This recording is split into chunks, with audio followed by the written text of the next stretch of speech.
अस्सलाम वालेकुम नाज़रीन, उम्मीद है कि आप लोग खैरियत से होंगे। नाज़रीन, आज हम जिस वाक़े का जिक्र करने जा रहे हैं इसका ताल्लुक हाकिम बिन हशाम के दौर से है। हाकिम बिन हशाम ने स्पेन में 26 साल हुकूमत की थी। एक दफ़ा हाकिम बिन हशाम को यह ख्याल आया कि क्यों ना एक नया महल तामीर करवाया जाए और उसके साथ बागात बनवाए जाए। इस मकसद के लिए उसने ज़मीन देखना शुरू की। बिलाखिर काफ़ी मुशक्क़त के बाद उसे एक अराज़ी पसंद आ गई, लेकिन वहाँ एक मसला था। उस अराज़ी में एक बुढ़िया की ज़मीन थी जिसने बेचने से इनकार कर दिया। उसका कहना था कि ये उसके अबाव अजदाद की ज़मीन है और वो उसको नहीं बेचना चाहती, लेकिन हाकिम ने उसकी कीमत भी लगाई। बुढ़िया ने कीमत लेने से भी इनकार कर दिया। बिलाखिर हाकिम ने उस ज़मीन पर कब्ज़ा कर लिया और महल की तामीर और बागात की तामीर का हुक्म जारी कर दिया।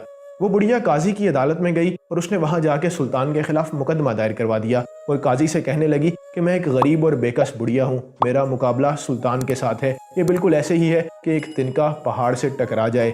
गो के इंसाफ की उम्मीद तो मध्यम सी है, लेकिन अगर तुम इंसाफ करोगे तो मुझे मेरा हक वापस मिल जाएगा, मुझे मेरी ज़मीन का टुकड़ा वापस मिल जाएगा। काजी ने जब बुढ़िया की ये बात सुनी तो वो परेशान हो गया, क्योंकि हाकिम बिन हशाम एक तल्ख तबीयत का बादशाह था। शायद वो इस वजह से मजीद तल्ख हो गया था कि उसके अपने ही ख़ानदान वालों ने 2 दफ़ा उसके खिलाफ बगावत की थी। अब काजी को समझ नहीं आ रहा था कि वो सुल्तान पे मुकदमा चलाए या इस मामले को अदालत से बाहर हल करे। बिलाखिर काजी को एक तरकीब सूझी। एक दिन सुल्तान जब उन बागात का और महल का दौरा करने गया हुआ था तो काजी भी वहां पहुंच गया, मगर वो अकेला नहीं था, वो अपने साथ एक गधा भी लेके गया। वहां पहुंचते ही उसने सुल्तान से इजाज़त चाही कि क्या मैं यहाँ से थोड़ी सी मिट्टी ले सकता हूँ। बादशाह ने इजाज़त दे दी। उसने बोरा उठाया और उसे मिट्टी से भर दिया, फिर उस बोरे को उठा के गधे पे लादने लगा तो वो वज़नी था, उठाया नहीं गया।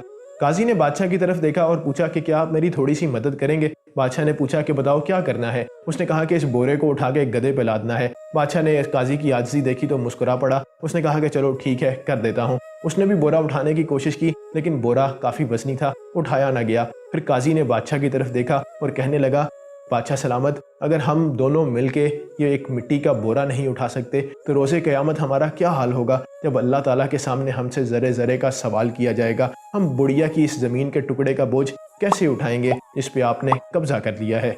बादशाह ने जब काजी की ये बात सुनी तो उस पर लर्ज़ा तारी हो गया। उसने फ़ौरन हुक्म दिया कि बुढ़िया को बुलाया जाए। जब बुढ़िया आई उसने ये सारे बागात बुढ़िया के हवाले कर दिए और फिर काजी की तारीफ़ की और उसका शुक्रिया अदा किया कि उसने अल्लाह ताला के सामने उसे एक अजीम बोझ से आज़ाद कर दिया है।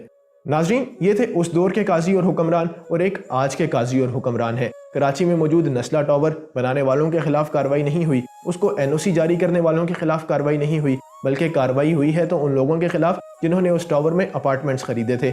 अदालत ने उस टावर को गिराने का हुक्म दे दिया है और वहाँ के रिहायशियों को ना तो मुतबादल जगह फराहम की गई है और ना ही उन्हें पैसे दिए गए हैं। अब सवाल ये बनता है कि ये बोझ क़यामत के दिन कौन उठाएगा, काजी या हुक्मरान, और क्या ये दोनों वो बोझ उठाने के काबिल होंगे। उम्मीद है आपको आज का वाक़या पसंद आया होगा। अगले वाक़े तक के लिए मुझे दीजिए इजाज़त, तब तक के लिए अल्लाह हाफ़िज़।